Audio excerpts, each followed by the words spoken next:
ஆன்மீக அன்பர்கள் அனைவருக்கும் வணக்கம். உங்களை எல்லாம் இந்த ஆன்மீக சேனல் மூலியமாக சந்திக்கிறதுல நாங்கள் ரொம்ப சந்தோஷப்படுறோம். நாங்கள் போடுற வீடியோலாம் உங்களுக்கு பிடிச்சிருந்ததுன்னா நீங்கள் லைக் பண்ணுங்கள், ஷேர் பண்ணுங்கள். கொளத்தூர் பாபா டெம்பிள் சேனலுக்கு நீங்கள் சப்ஸ்கிரைப் பண்ணுங்கள். இன்றைக்கி ராமநவமியை பற்றி ஒரு சின்ன பதிவு கொடுக்க போகிறேன். ஏற்கனவே பல பதிவுகளில் பல விஷயங்களை உங்களுக்கு சொல்லியிருக்கேன். ராமநவமி கொண்டாடுவதற்கான வழிபாடுகள் எந்த முறையில் எப்படி நடைபெறுது, இதுக்கும் புராணங்களுக்கும் என்ன தொடர்பு, புராண வரலாறுகள் இந்த ராமநவமியோடு எவ்வாறு தொடர்புடையதாக இருக்குது அப்படிங்கிறத பற்றிலாம் நிறைய பதிவுகள் நான் உங்களுக்கு கொடுத்துருக்கேன். ஆனால் இன்றைக்கி வர்ற பதிவில் எந்த நாளில் எந்த நேரத்தில் இந்த ராமநவமி திருவிழா கொண்டாடப்படுது, மகாவிஷ்ணு ராமராக இந்த பூவுலகில் அவதரிக்க காரணம் என்ன, அவதரிச்சிட்டார் அதுக்கு ஒரு நோக்கம் இருக்கும் இல்லையா, அந்த நோக்கம் என்ன அப்படிங்கிறத பற்றி விஷயங்களை மட்டும்தான் சின்ன பதிவாக நான் உங்களுக்கு கொடுக்க போகிறேன். வாங்க இப்போ நம்ம வீடியோக்குள்ளே வரலாம். ராமநவமி தினத்தன்று ராமர் கோயில்களில் சிறப்பு அபிஷேகங்கள், ஆராதனைகள், அலங்காரங்கள், வழிபாடுகள், கதா காலட்சேபங்கள், நாட்டிய நாடகங்கள், உற்சவங்கள், வீதி உலா, அன்னதானம், இந்த மாதிரி எல்லாமே தொடர்ந்து நடந்துக்கிட்டே இருக்கும். பல கோயில்களில் 10 நாள் கூட இந்த விழாக்களை தொடர்ந்து கொண்டாடுவாங்க.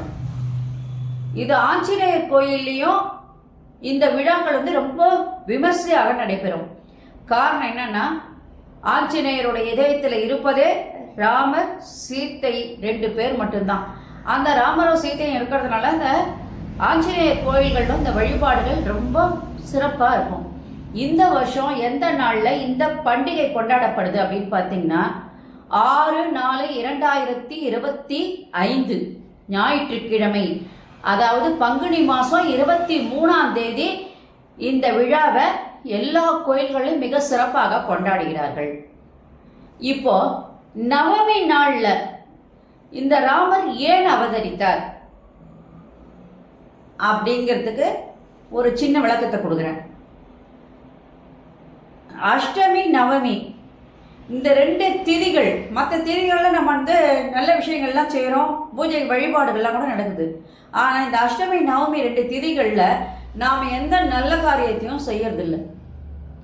அதனால் அந்த 2 திதிகளும் மகாவிஷ்ணு கிட்ட போய் என்ன பண்ணுறாங்க, முறையிடுறாங்க. எங்கள் 2 திதியும் எல்லாரும் ஒதுக்கி வச்சிடுறாங்க. அதனால் எங்களுக்கு ரொம்ப மனசு கவலையாக இருக்குது அப்படின்னு சொல்லி மகாவிஷ்ணுகிட்ட கேட்கும்போது அவர் சொல்கிறார், இதுதான் விஷயமா, நீங்கள் வருத்தப்பட வேண்டாம்,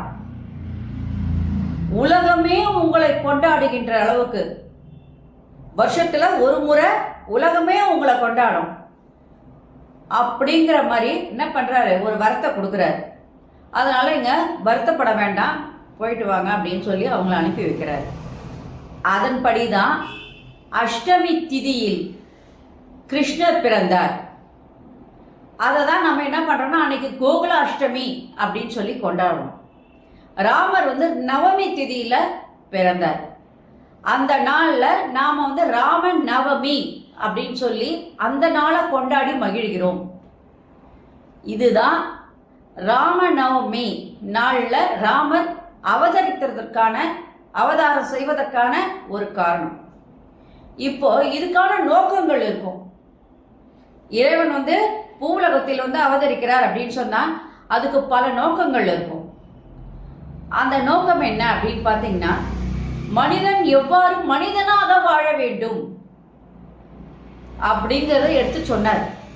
இந்த உலகத்தில் ராமரா பூவுலகத்தில் பிறந்து மனிதன் எவ்வாறு மனிதனாக வாழ வேண்டும் என்பதையும், சராசரி மனிதன் எவ்வாறு தர்மத்தை கடைபிடித்து நேர்மையாகவும் ஒழுக்கம் உள்ளவனாகவும் அன்றாட வாழ்வில் நடந்து கொள்ள வேண்டும் அப்படிங்கிறத எடுத்து காட்டினார்.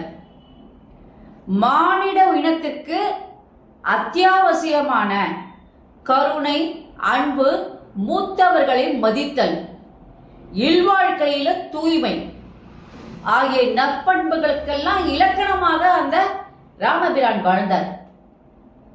தீயவர்கள் எவ்வாறு வலிமை உடையவர்களாக இருந்தாலும் கூட இறுதியில் தோல்வி அடைவது என்பது நிச்சயம் அப்படிங்கிறத, அந்த தெய்வீக உண்மையை மக்களுக்கு எடுத்துரைத்தார்.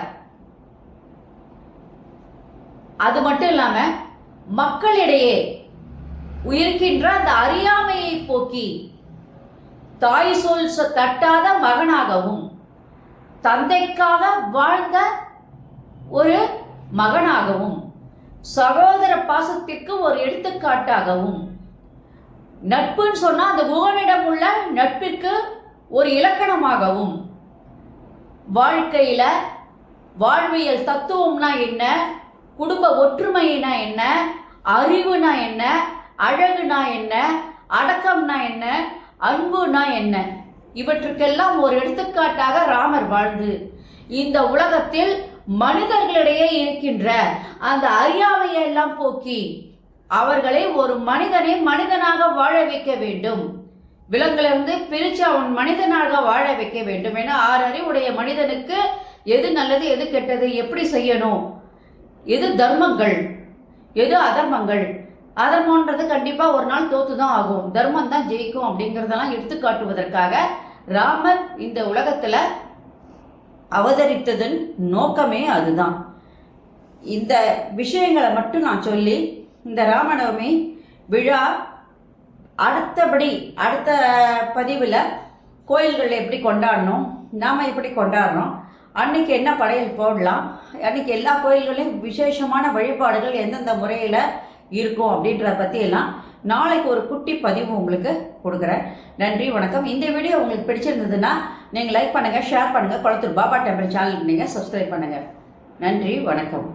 ஓம் நம சிவாய. ஹரஹர மகாதேவா, சம்போ மகாதேவா. அனைவருக்கும் நலம் உண்டாகட்டும். ஓம். Subscribe to my channel and please press the bell icon for more videos.